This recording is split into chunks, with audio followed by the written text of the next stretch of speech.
जब हम baby planning करते हैं तो हमको ज़्यादा से ज़्यादा हेल्दी चीज़ें, न्यूट्रिशन वाली चीज़ें लेनी होती है, जिससे कि हमारे बॉडी को बहुत अच्छी मात्रा में वाइटल न्यूट्रिएंट, विटामिन्स मिल सके। लेकिन हमारे फूड में उनकी जो मात्रा होती है और हमारे बॉडी की जो रिक्वायरमेंट होती है उसमें भी कुछ गैप होता है।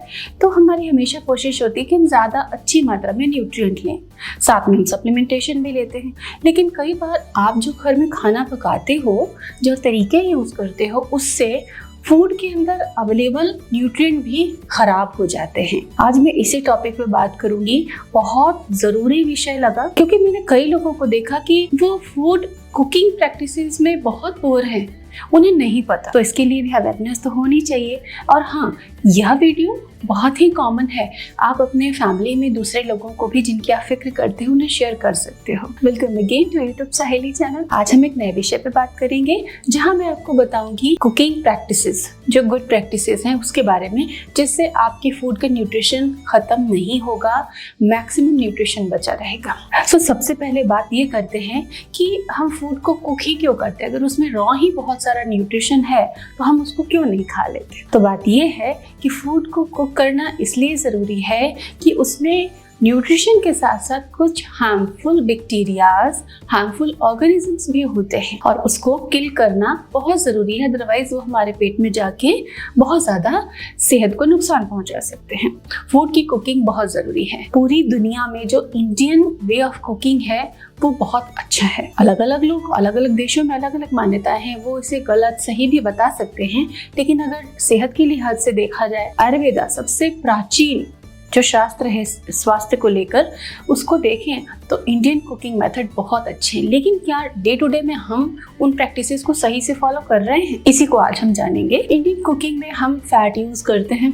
फैट क्यों यूज़ करते हैं? क्योंकि फैट जब आप यूज़ करते हो, तेल, घी, कुछ भी कुकिंग में हम यूज़ करते हैं, उससे क्या होता है, फूड के अंदर जो फैट सोल्यूबल विटामिन है वो डाइजेस्ट होने के लायक बन जाते हैं। हल्दी क्यों यूज़ करते हैं? क्योंकि टर्मरिक बहुत इंपॉर्टेंट है हार्मफुल ऑर्गेनिजम्स को किल करने के लिए और एंटीऑक्सीडेंट बहुत अच्छा होता है। साथ ही हम स्पाइसेस, तीखी चीज़ें, चाहे काली मिर्च ऐड करें, चाहे लाल मिर्च या हरी मिर्च ऐड करें, वो डाइजेशन को स्मूथ बनाता है और एंटीऑक्सीडेंट्स और मिनरल्स उसमें भी होते हैं। तो इस तरीके से हमारी कुकिंग प्रैक्टिस बहुत अच्छी होती है। अब उसमें गलतियाँ कहाँ होती हैं इसको देखें। तो सबसे पहले कि कुछ सब्जियां हम नॉन स्टिक में पकाते हैं, जो कि बिल्कुल उचित नहीं है। सब्जियां या सूपी चीज़ें हम कोशिश करें कि आयरन के पैन में प्रिपेयर करें। एल्यूमिनियम के बर्तन भी यूज़ नहीं करने हैं आपको, क्योंकि लॉन्ग रन में एल्यूमिनियम कई तरीके के जॉइंट टिश्यूज़ एंड बहुत सारी स्टडीज़ ये हुई हैं कि ये बायोलॉजिकली एक्यूमुलेट होता है और कई डिसऑर्डर बढ़ती उम्र में एल्डरली लोगों को देता है। तो एल्यूमिनियम भी यूज़ नहीं करना चाहिए। हम स्टील यूज़ कर सकते हैं, हम आयरन यूज़ करें।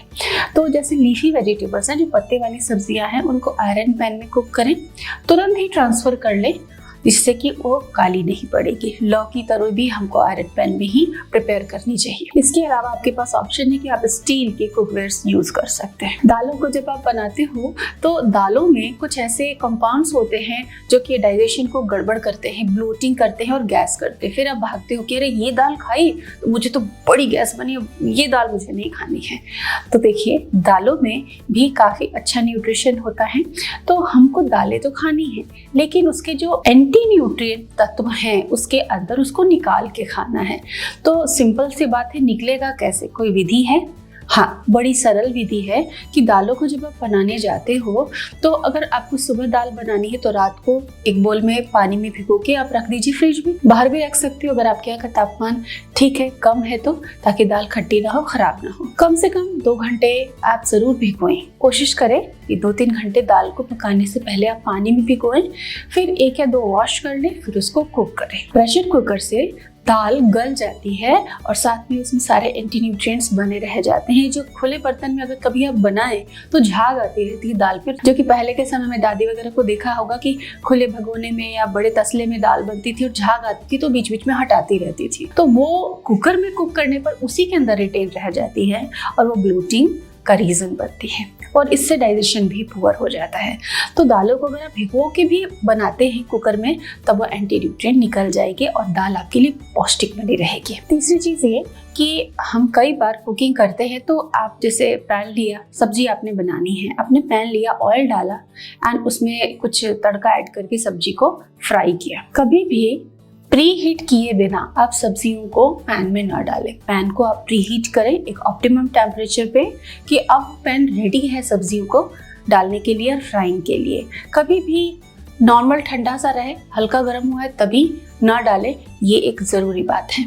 इसके अलावा हाई फ्लेम पे कभी भी कुकिंग नहीं करनी चाहिए, इससे न्यूट्रिएंट लॉस बहुत ज़्यादा होता है। सब्जी को जब आप कुकिंग के लिए कटिंग करते हैं तो उनके पीसेस बड़े रखें। छोटे छोटे पीसेस रखने से न्यूट्रिएंट लॉस के लिए सरफेस बढ़ जाता है, तो उनमें से न्यूट्रिएंट लॉस ज़्यादा होता है, क्योंकि जो सरफेस डायरेक्ट हीट के टेम्परेचर के कांटेक्ट में आता है वहाँ से न्यूट्रिएंट लॉस ज़्यादा होता है। तो बड़े पीसेस रखना एक सही आइडिया है। हमेशा मीडियम फ्लेम पर सब्जियों को कुक करने की कोशिश करें। एंड कुछ सब्जियां हम बड़े विधि विधान से बनाते हैं, जैसे कोई भरवा सब्जी हो, जैसे कि भरवा करेले हो या कोफ्ते हैं, उनको इतनी फ्राइंग की जाती है कि उसका न्यूट्रिएंट तो मुझे लगता है कि मुश्किल कुछ बचता होगा। तो हम सब्जियों को बहुत ज़्यादा देर तक भून कर, तेल में भून कर ना पकाएं, सही तरीके से पकाएं। बहुत ज़्यादा ओवर कुकिंग जो हम कर लेते हैं, कई रेसिपीज़ में होता है कि इसको इतना भूनना है, तो सब्जियों को हमें ज़्यादा देर तक नहीं भूनना चाहिए। कोशिश करें स्टीमिंग, बॉइलिंग, ये मेथड ज़्यादा सही है जिसमें कि न्यूट्रिएंट लॉस कम होता है। कई सब्जियाँ, कई बार आपने देखा होगा कि पढ़े लिखे लोग भी काटने के बाद में वॉश करते हैं। जब आप सब्जियों को काटते हैं और काटने के बाद में उसको वॉश करते हैं तो सब्जियों में जो भी वाटर सोल्यूबल, पानी में घुलनशील विटामिन है वो वॉश आउट हो जाते हैं, निकल जाते हैं सब्जियों में से। एंड फिर उसमें न्यूट्रिएंट आप ही समझ सकते हैं कि कितना बचेगा। तो सबसे पहले सब्जियों को आप अच्छे से धोएं, उसके बाद उसकी कटिंग करें, ये एक अच्छा तरीका है। अब बात आती है विटामिन सी की। कई बार हम पोहा बनाते हैं, उसमें नींबू डालते हैं। कई बार हम कुछ और भी रेसिपीज़ बनाते हैं जिसमें हमको नींबू ऐड करना होता है।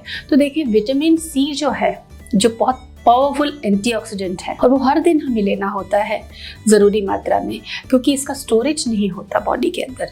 तो हम क्या करते हैं कई बार कि कुकिंग के दौरान ही नींबू ऐड कर देते हैं। फ्रेंड्स, विटामिन सी जो है हीट और लाइट, तेज लाइट की, जैसे सनलाइट में भी अगर आप कट करके लेमन रखें तो कुछ सेकंड्स में वो खराब हो जाता है, डिकम्पोज हो जाता है। तो हमें विटामिन सी वाली चीज़ों को टेम्परेचर से बचाना चाहिए। उसको कंज्यूम हम फास्ट करें, कट करने के बाद तुरंत कंज्यूम करें। एकदम जब खाना है तब कट करें।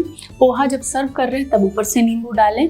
साबूदाने की खिचड़ी बना रहे हैं, सर्व कर रहे हैं तब ऊपर से नींबू डालें। ये नहीं कि गरम गरम कढ़ाई में ही जो साबूदाना बनाया, पोहा बनाया, जो भी चीज़ आपने बनाई जिसमें लेमन ऐड करना है, गरम गरम में ऐड किया, इससे विटामिन सी जल्दी ही नष्ट हो जाता है। सो ये कुछ बातें थी जो मैंने आज आपको बताई हैं। लेकिन अगर आप ऐसी ही ज़रूरी कुकिंग प्रैक्टिसेस के बारे में जानना चाहते हैं तो मुझे कमेंट करके बताएं। Thanks for watching.